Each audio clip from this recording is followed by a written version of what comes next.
Good evening and welcome to the channel's studios here in London with your international news around the world in 5. The Lebanese Health Ministry has confirmed that 12 people, including 2 children, have been killed after explosives in thousands of Hezbollah pages were detonated. Watch the bottom left.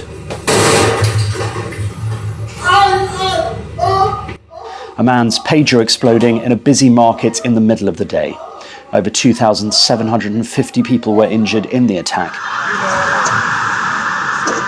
The militant group Hezbollah had recently started using pagers after banning mobile phones earlier this year, saying they were too easy to track.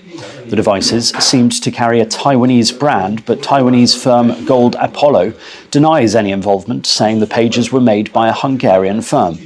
The US Secretary of State said the US had no prior knowledge of the attack. The United States did not know about, nor was it involved in these incidents, and we're still gathering the information and gathering the facts. Broadly speaking, we've been very clear, and we remain very clear, about the importance of all parties avoiding any steps that could further escalate the conflict that we're trying to resolve in Gaza, to see it spread to other fronts.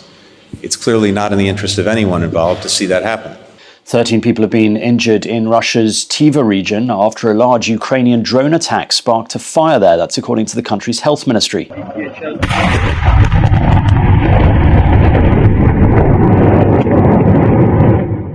Unverified footage has emerged of this huge mushroom cloud purportedly showing a massive blast in the town. A partial evacuation of the region was ordered after the strike in the early hours of Wednesday morning. The regional governor later encouraged residents to return, saying that all infrastructure in the town was working normally again. The military site reportedly housed fuel tanks as well as artillery shells, ballistic missiles and explosives in a series of warehouses. These are all weapons that have been used in Russia's relentless full-scale invasion of Ukraine. The Brazilian Geological Service says water levels in many of the rivers in the Amazon basin have reached their lowest on record amid a continuing drought. The Madeira River, a major tributary to the Amazon, had fallen to just 48 centimetres in the city of Porto Velho on Tuesday, down from an average of 3.32 metres. The Solimões River has also fallen to its lowest level on record in Tabatinga on Brazil's border with Colombia. Brazil's Natural Disaster Monitoring Agency has described the current drought as the most intense and widespread it has ever recorded.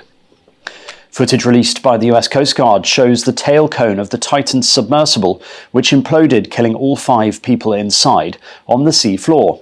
The deep-sea vessel was less than 2 hours into its descent towards the wreck of the Titanic when it imploded in June 2023. Earlier this week, a hearing revealed that one of the final messages from the 5-person crew before they lost contact with the Titan's mothership was "all good here." It comes days after a former employee of the company told a public hearing he believed a safety incident was inevitable as the firm bypassed all standard rules. Thousands of supporters of Ghana's main opposition party, the National Democratic Congress, have been protesting nationwide to demand an independent forensic audit of the country's voter register. Party officials say they have identified errors in the electoral roll for December's nationwide poll that require correction. The election authority says errors that were previously identified have been corrected. Demonstrators clad in red and white t-shirts carried placards with inscriptions such as "We need justice in this election."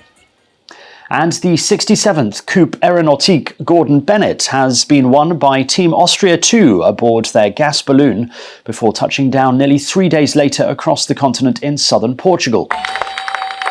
Christian Wagner and Stephanie Liller travelled a distance of 2,111 kilometres in a field of 21 gas balloons.